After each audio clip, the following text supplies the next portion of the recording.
Magandang umaga, narito na ang mga unang balitang hatid ng GMA Integrated News. Umakyat na sa siyam ang bilang ng mga Pilipinong nasugatan sa magnitude 7.2 na lindol sa Taiwan. Ayon sa Department of Migrant Workers, minor injuries ang tinamo ng mga Pinoy. Nakauwi na raw sila ngayon sa tinutuluyan nilang dormitoryo. Ayon pa sa DMW, magpapadala sila ng team sa Taiwan para bigyan ng assistance sa mga Pilipinong naapektuhan ng lindol. Dapat na raw gawing mandatory ang pagkakaroon ng heat break para sa mga manggagawa. Ayon sa Gabriela Party List, responsibilidad ng gobyerno at mga employer na tiyakin ang kalusugan ng kanilang mga empleyado. Kahit may labor advisory na raw mula sa Department of Labor and Employment, kulang pa ang mga panuntunan nito para sa mga manggagawang nagtatrabaho sa labas, kabilang ang mga delivery rider at construction worker. Para naman kay Senador Jinggoy Estrada, dapat bigyan ng dagdag benepisyo ang mga nagtatrabaho sa gitna ng matinding init. 890 na ang kaso ng pertussis sa bansa batay sa datos ng Department of Health mula noong Enero. Halos 80% raw nito ay mga batang edad 5 pababa. Pangamba ng DOH, maaaring magkaroon ng kakulangan sa bakuna kontra pertussis sa susunod na buwan. Sa Hunyo pa raw kasi darating ang initial nilang in-order na bakuna. Pagpapalakas ng depensa sa South China Sea ang isa sa mga inaasahan tatalakayan sa First Trilateral Summit ng Pilipinas, Japan at Amerika. Ngayong linggo gaganapin ang summit kung saan magpupulong sina Pangulong Bongbong Marcos, Japanese Prime Minister Fumio Kishida at US President Joe Biden sa Washington, D.C. sa Amerika. Kasunod ito ng Maritime Joint Patrols na isinagawa ng Pilipinas, Amerika, Japan at Australia sa gitna ng tumitinding tensyon sa South China Sea. Inaasahan magkakaroon ng bilateral meeting sina Pangulong Marcos at Biden. Ayon naman sa Chinese Foreign Ministry, tinututulan nila ang mga ganitong pagpupulong na posible raw humantong sa tensyon sa rehiyon. Bukas babiyahe si Pangulong Marcos pa Amerika.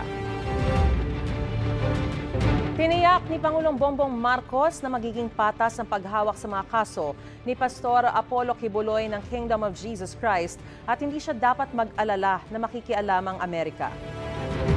To Pastor Kibuloy, we've known him for a very long time and ang may papangako ko, all the proceedings will be fair. Now, as to the involvement of the United States, malayo pa yan eh. That's going to take years. Yeah. So I don't think that's something he needs to worry about, quite frankly. Naunang sinabi ni Kibuloy, lilitaw lang siya kung may papangako ng gobyerno na hindi makikialam ang Amerika sa kanyang mga kaso.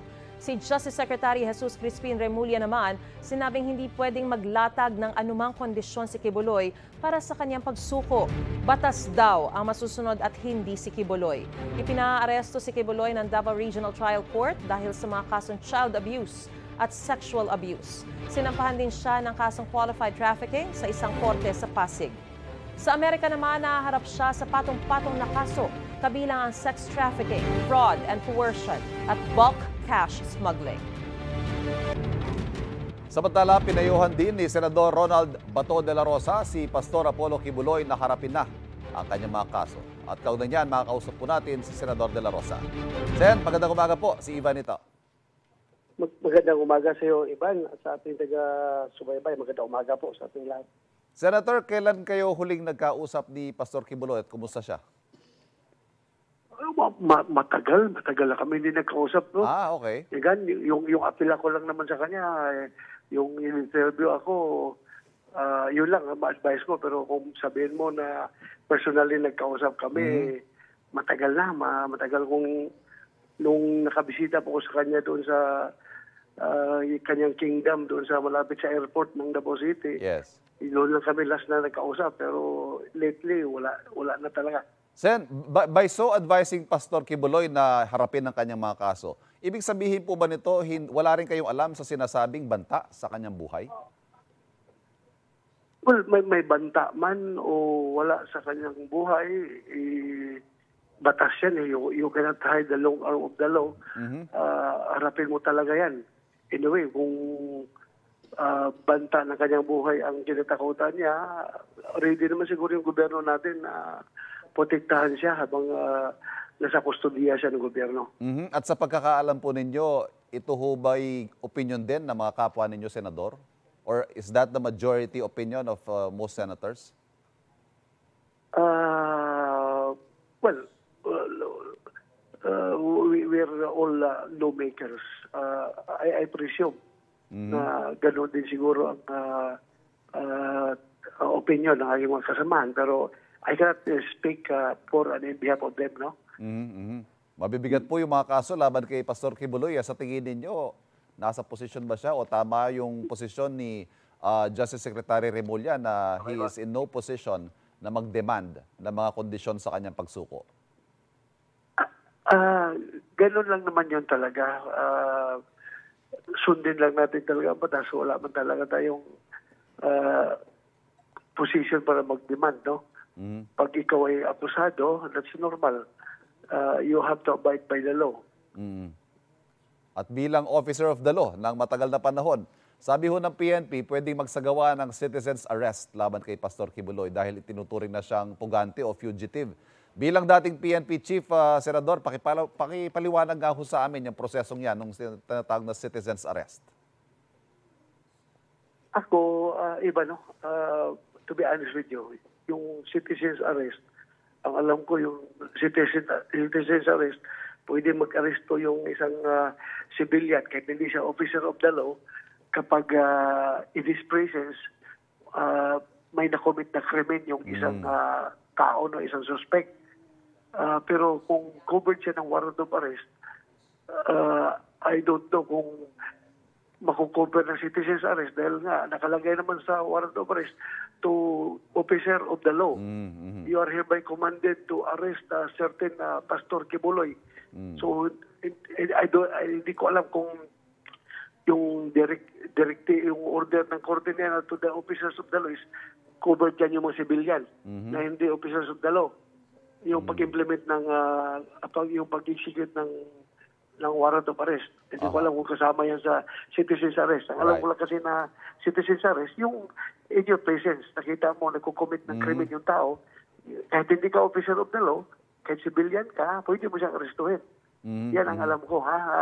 Yes. Mag-research pa ko further pagdating sa warrant of arrest. Pero ang malinaw po, Senador, ang inyong posisyon ay dapat si Pastor Quiboloy lumutang at harapin ang kanyang mga kaso. Yes, for intents and purposes. Ganun talaga. Kung sa ikakabubuti ng sitwasyon niya, harapin niya. Kaysa magsige siya tago ng tago, mahirap din yun. Mahirap din. Harapin niya. At saka, para once and for all, ma-present niya ang side niya. Dahil mahirap yung one side lang bumibira. Hindi siya makaka-respond. Hindi siya makaka-reply sa mga akusasyon dahil wala, nagtatago siya. Mas maganda kung harapin niya. Senador, salamat sa pagtanggap sa tawag namin. Good morning. Pasensya ka na, hindi ako makakalakas ng boses dahil boarding ako sa aeroplano. It's okay. Maraming salamat po. Ingat po kayo. Nakausap natin, Senador Ronald Bato de la Rosa. Nagkasunog kanina sa ilang estruktura sa EDSA Kamuning sa Quezon City, kabilang ang bahagi ng Department of Public Works and Highways at SSS compound. May unang balita, si James Agustin. Sumiklab ang sunog at nabalot ng usok ang bahaging ito ng EDSA Kamuning northbound sa Barangay Piñahan, Quezon City, bago mag-alauna 1:30 na madaling araw. Ang ilang kawad nagliyab. Mabilis na natupok ang estruktura na gawa sa light materials.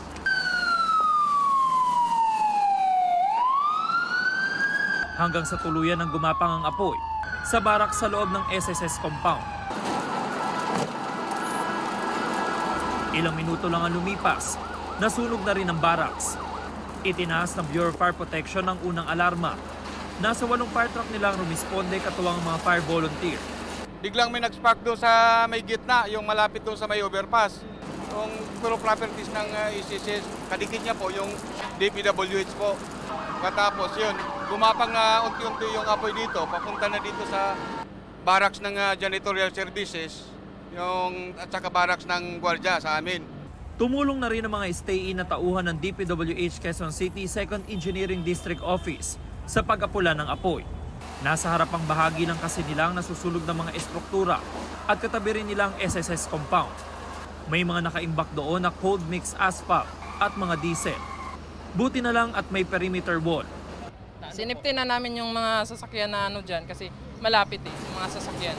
Pinaano namin sa mga driver. Yung pinaka-drum namin na yun po yung mga cold mix. Matapos ang 30 minuto, tuluyang napula ang sunog. Ayon sa BFP, nasunog ang 2 dating tindahan na wala na raw umuokupa at isang barracks. Yung 2 structure dyan is abandon, abandon stall ng DPWH. Tapos yung isang na di umano ay nadamay is yung janitorial barracks ng SSS. Pero yung property is yung pag-aari na ng SSS. Compound na yan ng SSS. Under investigation pa ang pinagmulan ng sunog, Tapos yung ating rough estimate ng amount ng damage is undetermined pa. Ito ang unang balita. James Agustin para sa GMA Integrated News. Kinansila ng Department of Environment and Natural Resources ang kasunduan na nagpapahintulot sa Socorro Bayanihan Services Incorporated o SBSI na manatili sa Sitio Kapihan na bahagi ng isang protected area sa Surigao del Norte. Naibigay na raw ng DNR sa mga opisyal ng SBSI ang cancellation order ng kanilang Protected Areas Community Based Resources Management Agreement o PAC-BARMA sa grupo. Dahil daw yan sa iba't ibang paglabag sa kasunduan, kabilang na ang pagpatayo ng basketball court, recording studio, wave pool at iba pa. Pati na rin ang paglalagay ng checkpoint. Dahil dyan, kailangan ng umalis doon ang grupo. Pagtitiyak naman ni DNR Secretary Maria Antonia Yulog Loizaga, dahanin nila at magiging makatao naman ang pagpapaalis sa mga residente. Hanapan din daw nila ng bagong tirahan ng mga walang malilipatan. Sinusubukan pa namin kunan paayag ang SBSI. We are just doing this because we recognize na may social issue talaga po dito in this community. And there are allegations, I said earlier, of criminal activities. Nakakaiyak na naman ang pagtaas ng presyo ng sibuyas sa ilang lugar sa North Central Luzon. Kung magkano, alamin sa unang balita ni Jasmine Gabriel Galban ng GMA Regional TV 1 North Central Luzon. Jasmine. Igan, kasabay ng pagtaas sa presyo ng sibuyas, tiniyak ng SINAG na sapat ang supply ng sibuyas hanggang sa huling quarter ng 2024. Mula sa 50 piso kada kilo na presyo ng pulang sibuyas noong nakaraang linggo, pumalo ito sa 70 hanggang 80 pesos kada kilo ngayon. Ikinagulat ito ng ilang mamimili, kaya ang iba, tingi-tingi na lang kung bumili. Tipid. Oo, dahil mahal na lahat. Aabot siguro yan 200 uli.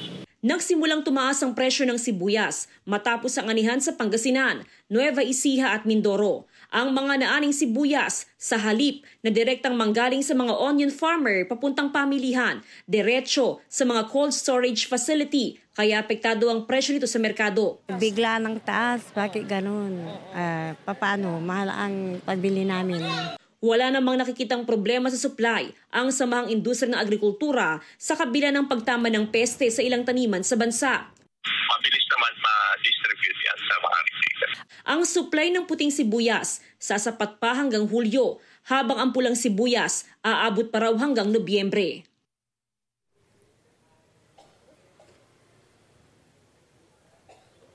Igan, sa ibang pamilihan dito sa probinsya ng Pangasinan, umaabot pa ng 100 pesos per kilo ang sibuyas. Samantala, stable naman ang presyo ng bawang at ng luya. Sa ngayon, ang bawang ay nasa 140 pesos per kilo, habang ang luya ay nasa 100 pesos per kilo. Igan? Maraming salamat, Jasmine Gabriel Galban ng GMA Regional TV 1 North Central Luzon.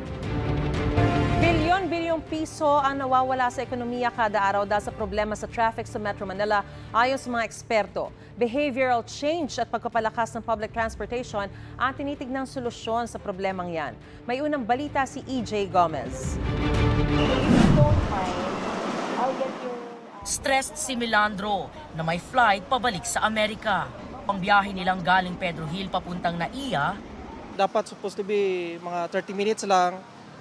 mula galing doon papunta rito. So inabot ng 1.5 oras po dahil sa traffic. Para hindi maipit sa traffic ang ilang pasahero, kahit kinabukasan pa ang flight, bumiyahe na. Kahit na yung flight namin is early pa ng umaga sa kinabukasan, inagahan na namin para makaiwas kami sa traffic. Since holiday, baka ma-traffic, so may baka makaiwanan kami ng flight namin. Base sa pinakahuling datos ng Japan International Cooperation Agency, 4.9 billion pesos ang nasasayang araw-araw dahil sa traffic sa Metro Manila nitong 2020. Sa estimate ng JICA, mawawalan ng 9.4 billion pesos araw-araw ang bansa pagdating ng 2027 kung hindi susolusyonan ng trapiko. Sabi ng Automobile Association Philippines, I think it's definitely going to worsen because there's no cure for 2024. There's no single cause, there is no single cure. We have a very big problem in cost. I mean, the cost effect and losses is very large.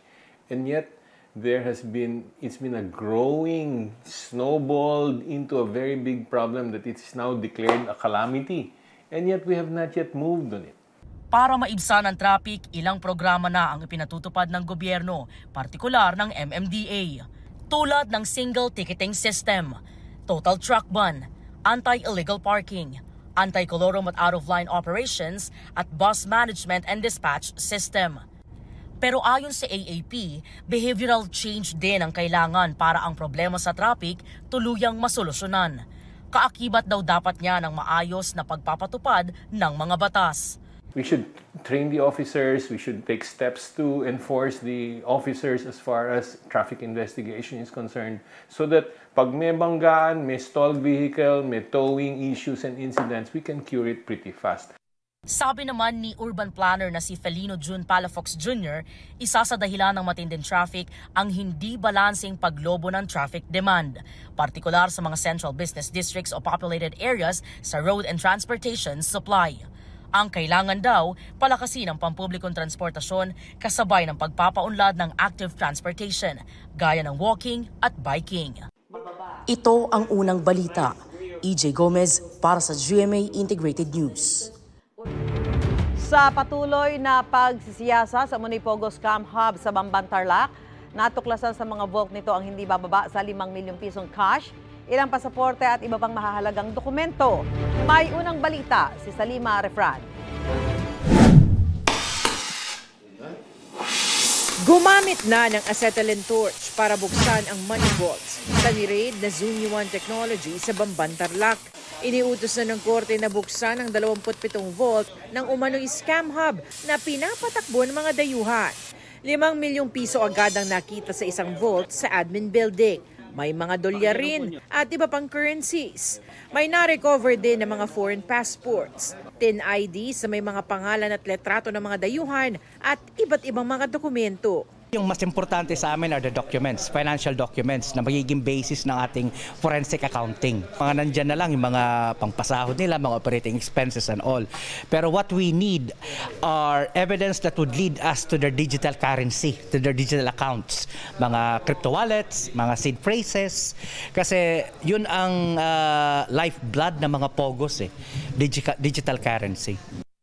Ni-raid ang compound matapos sa mga sumbong ng illegal detention at pananakit sa mga empleyado ng Pogo. Nadiskubre rin nagpapatakbo ng iba't ibang cryptocurrency scam ang kumpanya. Inatasan na ni Executive Secretary Lucas Bersamin ng Anti-Money Laundering Council para ayusin ang freeze order sa assets ng Zunyuan Technology, buong compound, maging ang mga sasakyang nadatnan sa lugar. Ang Department of Interior and Local Government o DILG bumuo na ng task force para imbestigahan ang LGU officials ng Bamban kung may kinalaman o di kaya may pagpapabaya sa tungkulin sa pag-operate sa bayan ng Scam Hub. Naghain na rin ng resolusyon sa Senado si Senator Win Gatchalian para magkaroon ng pagdinig tungkol dito. Sa mga dokumentong hawak ni Gatchalian, lumalabas ang kasalukuyang mayor ng Bamban na si Alice Guo ang nag-apply umano para sa prangkisa at lisensya ng Pogo base sa resolusyong ipinasa ng Sangguniang Bayan ng Bamban noong 2020. Ang bill ng kuryente naman nakapangalan sa isang Mayor Alice Guo. Isang na-impound na sasakyan rin sa mga villa ang nakitang nakapangalan kay Guo base sa beripikasyon ng PNP. Ang manakita lamang po namin dito ay ilang mga dokumento nagpapangalan doon sa kasalukuyang alkalde. Now, if that would constitute enough evidence to file criminal or civil charges against her, it's up to the Department of Justice. Sa kanyang inilabas na pahayag, mariing itinatanggi ni Mayor Guo ang mga aligasyong may kinalaman siya sa mga iligal na aktibidad ng Zunyo One Technology. Hindi raw niya kinukonsente at mas lalong hindi raw siya bahagi ng mga krimeng human trafficking, torture at illegal detention. Bukas naman daw siya sa mga investigasyon at handa raw niyang sagutin ang mga akusasyon sa tamang forum. Ito ang unang balita sa Lima Refran para sa GMA Integrated News. Bukod sa mga tsuper, nababahala rin ang ilang pasahero sa panibagong taas presyo sa mga produktong petrolyo. Hindi raw kasi malayong maapektuhan din sila kapag nagtuloy-tuloy pa yan. At live mula sa Quezon City, may unang balita, si Bam Alegre. Bam, good morning. Maris, good morning. Ngayong araw ng kagitingan, kailangan magiting na harapin ng ating mga motorista ang panibagong serye ng oil price hike. Ngayong araw, panibagong oil price hike na naman. 1 peso and 55 centavos sa kada litro ng diesel. 1 peso and 10 centavos naman para sa kada litro ng gasolina at 1 peso and 40 centavos sa kada litro ng kerosene. Dagdag dagok ito para sa tsuper na si Jomar Lugto, biyaheng Cubao-Quiapo.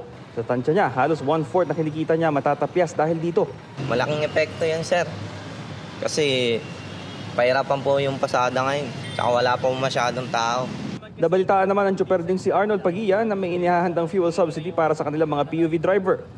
6,500 pesos para sa tulad niya na mamasada ng traditional jeepney. Ganito rin ang nakahandang fuel subsidy sa mga driver ng bus, minibus, tourist, school bus at mga taxi. 10,000 pesos naman para sa mga driver na ng modern jeepney. Suma total 1.6 billion pesos ang ilalaang pondo para sa fuel subsidy ng mga PUV operator at driver. Ayon sa Land Transportation, Franchising and Regulatory Board o LTFRB, hinihintay na lang nila ang utos ng Department of Transportation na ipamahagi ito. Maganda po yung mga plano ng gobyerno na yun para sa amin. Kasi pagka taas ng taas, nahihirapan din kami. Lumiliit yung kita namin. Imbis na dagdag kita na namin, mapupunta pa sa diesel. Meron ding ayuda para sa mga tricycle driver, 1,000 pesos. 1,200 pesos naman para sa mga delivery rider tulad ni Marvin Deha. Nababawasan din kasi ang take-home pay nila tuwing tumataas sa mga produktong petrolyo. Hindi naman sobrang hirap, kaso kabawasan din sa kita gawa ng yung kahit pa piso-piso, malaking bagay sa amin yung bilang mototaxi rider. Ayon naman sa pasaherong si Anselmo Bautista, nakakabahala ang sunod-sunod na pagsipa ng presyo ng produktong petrolyo. Hindi raw kasi malabo na baka silang mga namamasahe ang maapektuhan kapag nagkataon. May epekto sa amin yan. Tataas yung gasolina.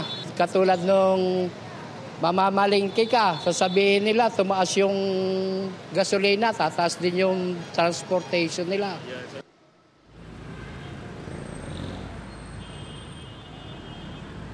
Maris, recap sa naging galaw ng produktong petrolyo noon last week.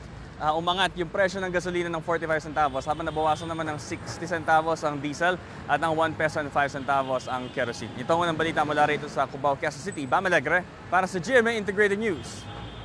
Nagpasikat ng It's Showtime host sa paghuhula ng top answer sa Family Feud. Bago yan na-reveal kung sino nga ba ang mga OG o original host ng Family Feud Philippines. Nagpunta lang talaga kami rito para supportan si Ogie kasi na-miss niya itong show na to. Alam nyo, totoo yan. Na-miss ko talaga to. OG! Si Ninong Ogie ang OG host po ng Family Feud when it was first introduced in the Philippines in 2001. Siya ang nag-introduce ng show na to sa Pilipinas, pero hindi na-renew.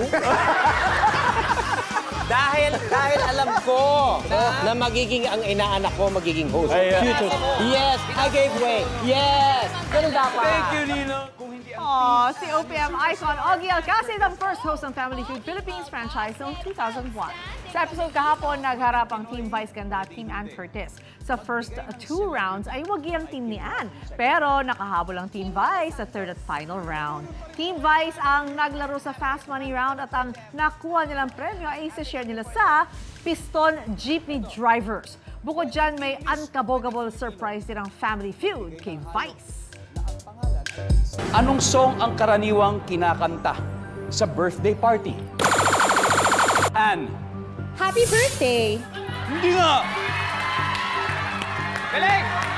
Alam mo, feeling ko hindi eh. Tingnan natin. Nandyan ba ang happy birthday?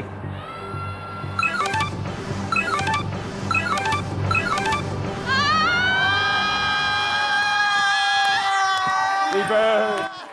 It's a prank kasi ang first question. Pa-birthday pala nila yan kay Vice. Happy and thankful naman ang mga TV hosts. Kakatuwa naman. Wow, nakakatuwa naman. Ang wish ko, maging magandang-maganda ang relasyon natin sa ating bagong tahanan sa GMA. At sana nga dumami ng dumami pa ang mapapasaya nating lahat. Nabulabog ang mga residente ng barangay Sipak, Almacen sa Navotas kanina madaling araw. Nawalan kasi sila ng kuryente dahil sa isang lalaki na umakyat sa poste. May unang balita live si James Agustin. James. Igan, halos 3 oras na wala ng supply ng kuryente ang ilang bahay at establishmento rito sa Navotas matapos nga umakyat sa poste ng kuryente ang isang lalaki. Alas 5:06 ng umaga na matagumpay na mailigtas ng mga tauhan ng BFP Navotas Special Rescue Force ang isang lalaki na umakyat sa poste ng kuryente. Dahan-dahan siyang ibinaba gamit ang boom truck. Dinala siya sa police station para maimbestigahan. Bago mag-alas 2 sa madaling araw na umakyat ang 29 anyos sa lalaki sa poste ng kuryente sa M. Nabal Street na sakop ng barangay Sipak, Almacen. Naglabasan ng mga residente. Pansamantalang pinutol ng Meralcon supply ng kuryente habang nagpapatuloy ang rescue operation sa mga otoridad. Ilang bahay at establishmento ang naapektuhan, tulad ng bar and restaurant na ito na maagang nagsara. Alarming po kasi ngayon lang po nangyari sa amin yung gano'n, na may taong pati po yung guest namin lumabas kasi nga dahil nga araw. Which is hindi naman talaga nangyayari yun eh. Ang tindahan namang ito 24 oras sanang bukas pero wala ring supply ng kuryente. Tumumal po kami, halos wala na pong nabili. Kung kalakal po namin kasi freezer tapos mga bagay po na pagkain na gustong bumili ng customer na malamig, hindi na po. Tapos ano pa po kami, mga frozen goods po, yung mga karne. Alas 5:19 na ng umaga na maibalik ang supply ng kuryente. Kinonsider natin yung kanyang position kasi high tension wire yung So hindi tayo pwedeng magmadali. Yung 2 boom kanina na dumating, yun yung isa sa nakatulong sa amin para mapabilis yung pag-grab namin doon sa victim. Ilang beses din daw hinikayat ng BFP ang lalaki na bumaba sa poste pero hindi ito nakinig. Sinasabi po niya kailangan niya daw makausap yung kanyang asawa. Habang kinakausap namin siya para mapasipay lang po siya, trinatry namin yung kanyang asawa, kinokontak through dito sa Messenger or sa Facebook.